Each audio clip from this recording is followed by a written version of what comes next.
পশ্চিমবঙ্গের এসআইআর পর্বের নিষ্পত্তির লক্ষ্যে কলকাতা হাইকোর্ট 240 জন বিচারপতিকে নিযুক্ত করেছে। আমি পশ্চিমবঙ্গের এসআইআর এর স্ট্যাটাস বর্তমানে এই মুহূর্তে দাঁড়িয়ে কোন জায়গায় সেটা নিয়ে আলোচনা করার আগে আপনাদেরকে সারা দেশের এসআইআর কোন জায়গাতে এই মুহূর্তে রয়েছে আমি সেই বিষয়ে আপনাদের সঙ্গে একটু আলোচনা করতে চাই। আপনারা জানেন পশ্চিমবঙ্গের পাশাপাশি পশ্চিমবঙ্গকে নিয়ে 12টি রাজ্যে এসআইআর শুরু হয়েছিল একই সঙ্গে। এই 12টি রাজ্যের মধ্যে 3টি ছিল কেন্দ্র শাসিত রাজ্য আর বাকি 9টি ছিল রাজ্য।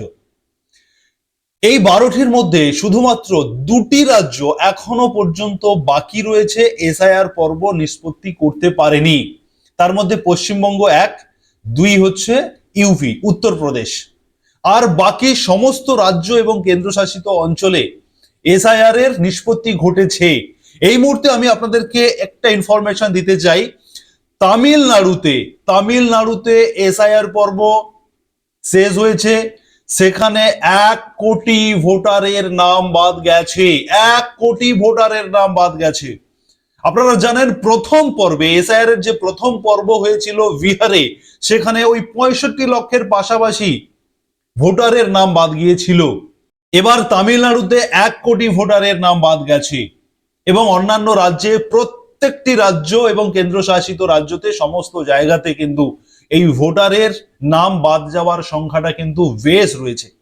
শুধুমাত্র পশ্চিমবঙ্গে নয়, এখনো পর্যন্ত পশ্চিমবঙ্গে আমি গতকালকের আপনাদেরকে যে রিপোর্ট দিয়েছিলাম, গতকালকের প্রতিবেদনে আমি জানিয়েছিলাম যে 68 লক্ষ ভোটারের নাম ইতিমধ্যে বাদ চলে গেছে। এখনো 50 লক্ষের মতো ভোটারের ভেরিফিকেশন বাকি রয়েছে। সেই ভেরিফিকেশন গুলি হাইকোর্টের দ্বারা নিযুক্ত বিচারপতিদের তত্ত্বাবধানে সেই 50 লক্ষ ভোটারের তথ্য যাচাই, তথ্য ভেরিফিকেশন এবং এসআইআর এর নিষ্পত্তি ঘটবে। কমিশনকে সেই মর্মে নির্দেশ দেওয়া হয়েছে। জানাতে বলা হয়েছে এই 50 লক্ষ ভোটারের স্ট্যাটাস কি রয়েছে, এই 50 লক্ষ ভোটার কোন বিধানসভা কোন জেলার অন্তর্গত, সমস্ত তথ্য কমিশনের কাছে চেয়ে পাঠিয়েছে বিচারকের কমিটি, যারা মূলত এই লাস্ট মুহূর্তে এসে পশ্চিমবঙ্গের এসআইআর নিষ্পত্তি করবেন।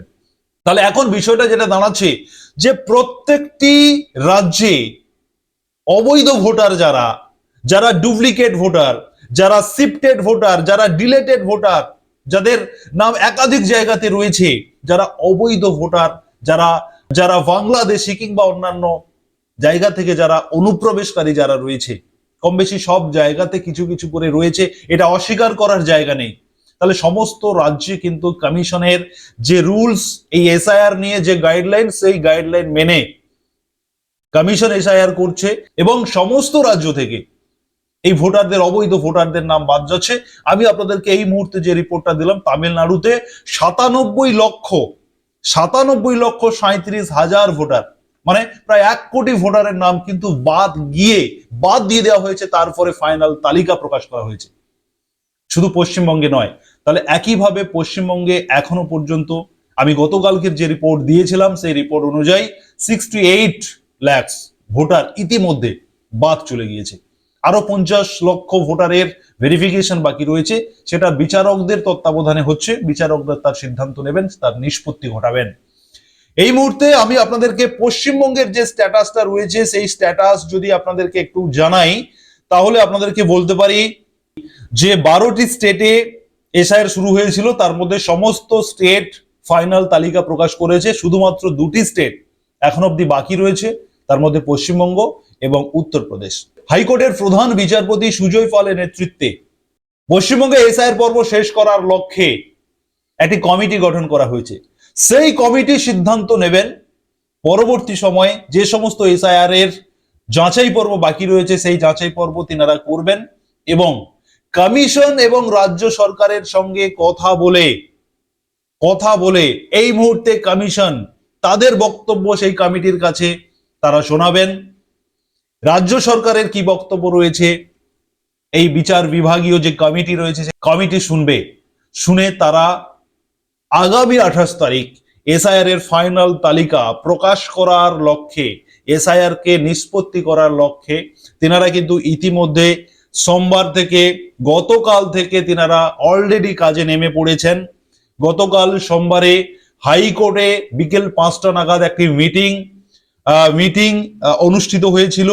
সেই মিটিংয়ে পশ্চিমবঙ্গ সরকারের যিনি মুখ্য সচিব রয়েছেন মাননীয়া নন্দিনী চক্রবর্তী এবং রাজ্য পুলিশ বিভাগের ডিজি পীযূষ পান্ডে, তিনারা এই মিটিংয়ে উপস্থিত ছিলেন এবং নির্বাচন কমিশনের প্রতিনিধিদের দলও এই মিটিংয়ে উপস্থিত ছিলেন। এই বিচার বিভাগীয় কমিটি রাজ্য সরকারের প্রতিনিধি এবং কমিশনের প্রতিনিধিদের সঙ্গে একটি গুরুত্বপূর্ণ মিটিং করেন।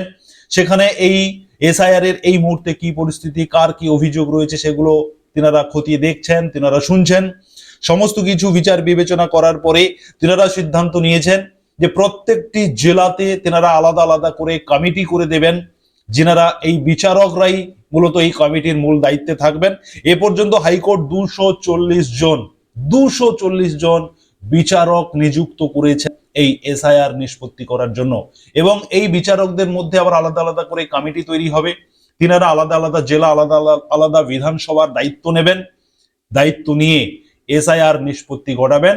আগামী 28 ফেব্রুয়ারি পশ্চিমবঙ্গে ফাইনাল তালিকা প্রকাশিত হওয়ার কথা রয়েছে এবং সেই লক্ষ্যে এগোচ্ছে এবং সেটাই ফাইনাল, সেটাই চূড়ান্ত বলে এখনো পর্যন্ত কিন্তু রয়েছে। এবং সুপ্রিম কোর্ট থেকে তেমনটাই বলা হয়েছে যে এসআইআর শেষ করতে হবে, কারণ সামনে রয়েছে বিধানসভা ইলেকশনের আগে এসআইআর পর্ব শেষ না করতে পারলে ইলেকশন করা সমস্যা হয়ে যাবে। সে কারণে সুপ্রিম কোর্ট থেকে পরিষ্কার নির্দেশ দেওয়া হয়েছে, এই যে কমিটি করে দেওয়া হয়েছে, এই কমিটি যা সিদ্ধান্ত নেবে সেটাই চূড়ান্ত, সেটাই সুপ্রিম সিদ্ধান্ত বলে মেনে নিতে হবে রাজ্য সরকারকে এবং কমিশনকে। এমনই লক্ষ্যে এ পর্যন্ত রাজ্যের যে এসআইআর পর্ব তার স্ট্যাটাসটা আমি আপনাদেরকে শোনালাম।